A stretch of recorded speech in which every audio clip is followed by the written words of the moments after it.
In this micro webinar, I'm going to share 4 tips for creating academic posters.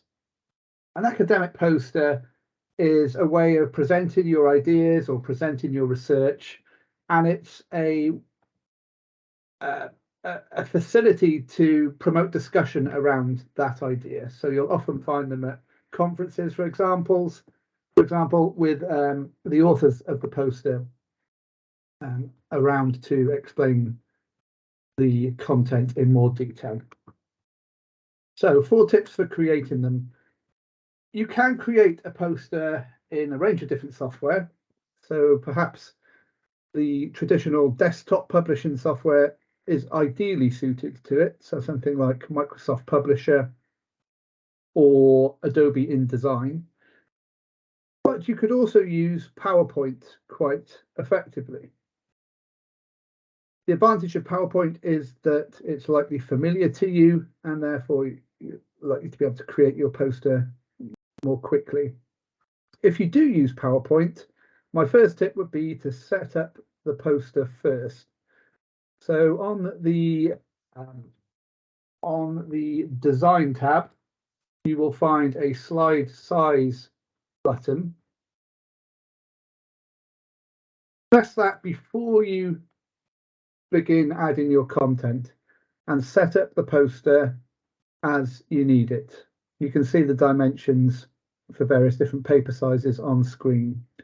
If you don't set it up first, then when you do set the size, eventually you'll find all of your content will change position and it won't look very good. That being said, it shouldn't be the very first thing that you do, of course. You do need to plan your work as you would with pretty much any academic piece of work. So you can use this approach, which we have in our how-to guide that I'll share afterwards, of analysing the task, doing your research, making your notes, planning your content, and then planning your design. So it's at step 4 that you set the dimensions of your poster. And then, of course, you have to do it. You have to execute it. Step 2, in the design of your poster, use white space. Not necessarily white, but negative space. Make sure you give your content enough room to breathe. So if you add sufficient space after a section, and if you have sufficient margins between your columns, you won't need any borders or lines to indicate where the sections end and begin, because it will naturally look neat. So don't be afraid to add white space to your posters to make your text and content stand out. You want to maximize that signal to noise ratio, and one noisy element of a poster can be too much text, which means that your signal, your message, won't get through. Align items. It may sound obvious, but it really adds to the professional appeal or presentation of a poster if items are aligned neatly. There is a design principle of alignment which pretty much says just that.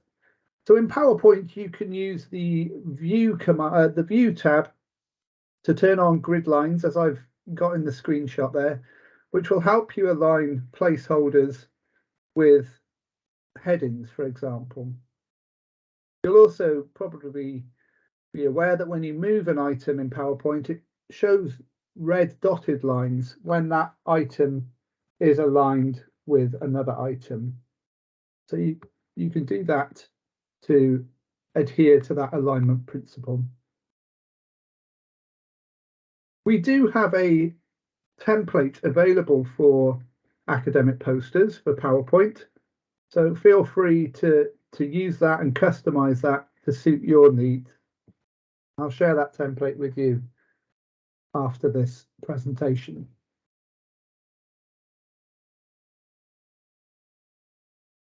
Finally, and perhaps most importantly, use some form of graphics to draw your audience in, to entice them to have a look at your work. It can be images, it can be charts, It could be diagrams.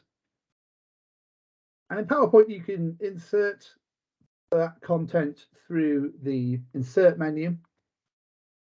If you're inserting a picture, you'll find that on the insert menu, or you can use the placeholders on the template that I was referring to a second ago. And when you have your image in your on your slide, you can use the picture format tab that appears when you have the picture selected. So you'll find tools under there such as recoloring the image if you need to make it brighter, for example. One little tip, if your image has a background color, it can look quite jarring if your background color is not the same as your poster. So one final tip, I guess, is to use the set transparent color command on that color menu, and then click on the background color of the image that you're inserting. It will therefore blend a bit better with the rest of your content. So I'll stop the recording and I'll share those documents now, and then I'll open the mics up.